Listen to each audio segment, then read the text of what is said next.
Just out on the farm looking at some of these trial plots again, and we've had a frost this morning, and yesterday I measured the soil temperature at 10.3 degrees, and so like the frost has had the effect of dropping it around 4 degrees.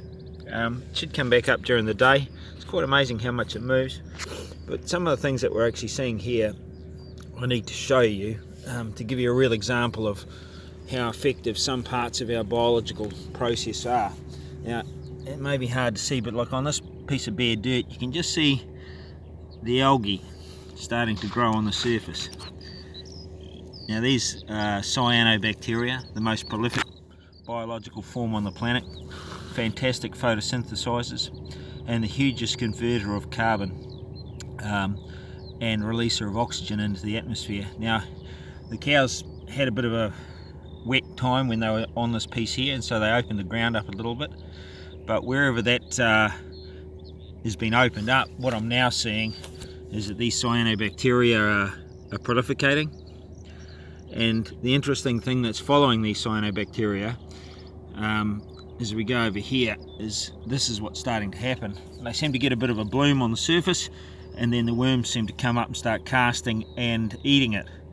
So it's an incredible food source. Now, being that it's frosty, and we're at nearly the 1st of August, so we're late winter, just about to start calving. What's happening is we've actually got photosynthesis going on in the soil already.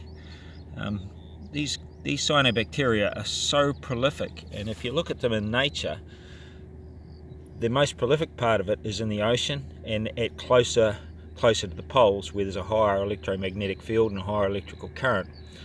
And they feed those huge blooms of krill going on to herring and everything else that goes there, whales. And so if you can harness these guys, we're actually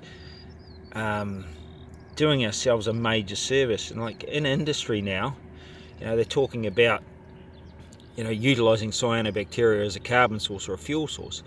Well, these are the most prolific by any stretch of imagination of carbon producers for our soil.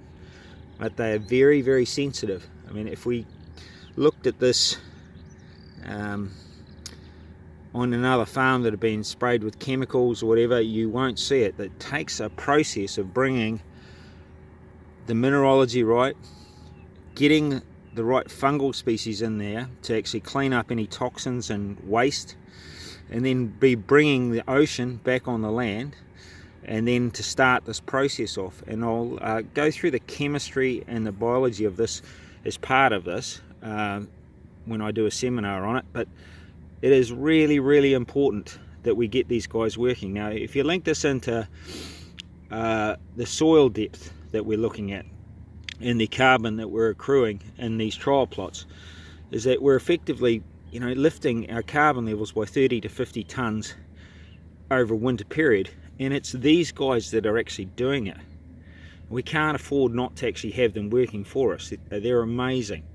There's got some huge benefits for it, which we'll talk about a bit later. But this is just an example. On the neighbour's farm, they've sprayed out with 2,4-D to get rid of the Californian thistles, and they've got none. They've got a horrible fucking weedy infested problem coming up again, and they've lost the benefit of something that's here for free.